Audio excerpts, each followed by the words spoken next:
assignment asking about their sexual likes and dislikes. Erica Sanzi is the Director of Outreach for Parents Defending Education. She now joins us to discuss the latest crisis in the classroom. Welcome to the National Desk. Good morning. Thanks for having me. As a parent, I can't even believe this, and we're not going to get into all the graphic details with the specifics, but essentially, the kids were given an assignment that used pizza toppings to show their sexual likes and dislikes. And when you first hear about this, Erica, you're thinking, what in the world? What is this all about? And what are you hearing from parents?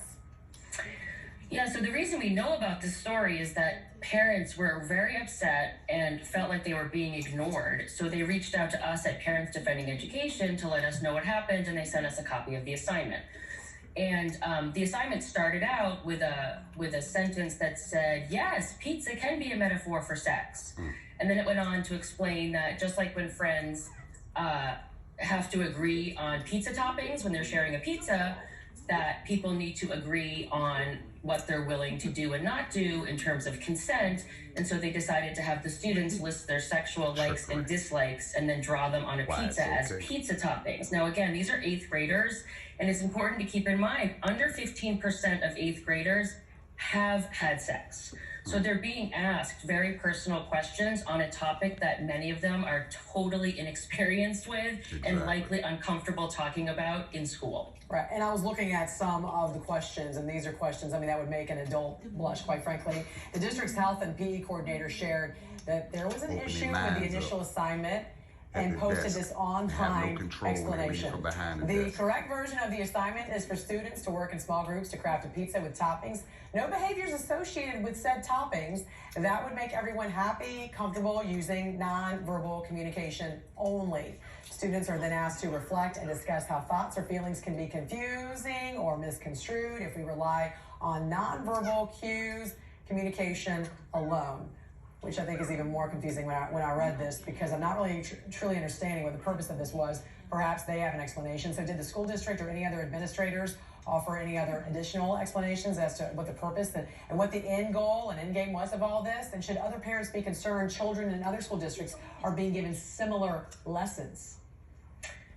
I mean, they're saying that the lesson was a lesson in consent, and I think we can all agree that consent is a topic that's important. Schools likely have a role to play in that. The problem is that what we have is a major quality control problem and also an ideology problem. So you have sort of these two things that come together that now lead to a captive audience of children, essentially, you know, having to listen to hypersexual content. And what some people actually feel like borders on grooming behavior. Now, I give the school district credit. They did apologize, but I think parents are feeling like these mistakes keep happening. And that's probably because, again, there's an ideology behind this. So oftentimes, the people putting out the assignment don't really see the problem until it gets raised by parents who are really concerned and troubled. As a parent, what role should parents have in their child's education, especially when it comes to stuff like this? And how much influence should teachers have on this topic?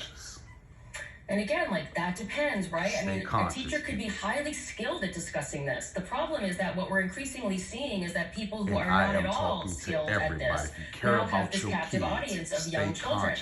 Ask questions. The other question that you asked about parents and the role that they have, I mean, one thing people don't realize is that federal law guarantees that parents and the public can view and look at all instructional materials. But because school districts across the country are in such chronic violation of this federal law, we now see these curriculum transparency laws popping up. In this case, in Connecticut, parents wanted to go to the school board meeting and raise objections, but they were shut out of the meeting, which the board said was because of math compliance issues. Really. And so the parents took to YouTube to make videos to explain why this was so concerning. And, you know, I tip my hat to those parents. It's a system. It's already a plan, man. But my advice to parents is make sure you know what's going on. And if a red flag is going off for you that something's not right, it ain't right. Look further and dig deeper. It's not right. If it look like it ain't right, it ain't right. Also means that they should have a say as well as what some of these parents are saying. What is the website, or how can parents contact your organization should they have any concerns? Yeah, we are here to support parents, and our website is defendinged.org.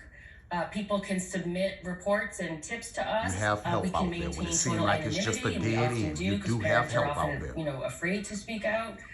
But yeah, we are there with information just to help them, and also, provide advice, support, knowledge, etc. So please reach out if you need us. Right, you guys are a catalyst because a lot of parents are afraid their children will then be a target if they are associated with a complaint. Erica, great to talk to you this morning. Thanks for having me. Thanks for this eye-opening report. I had this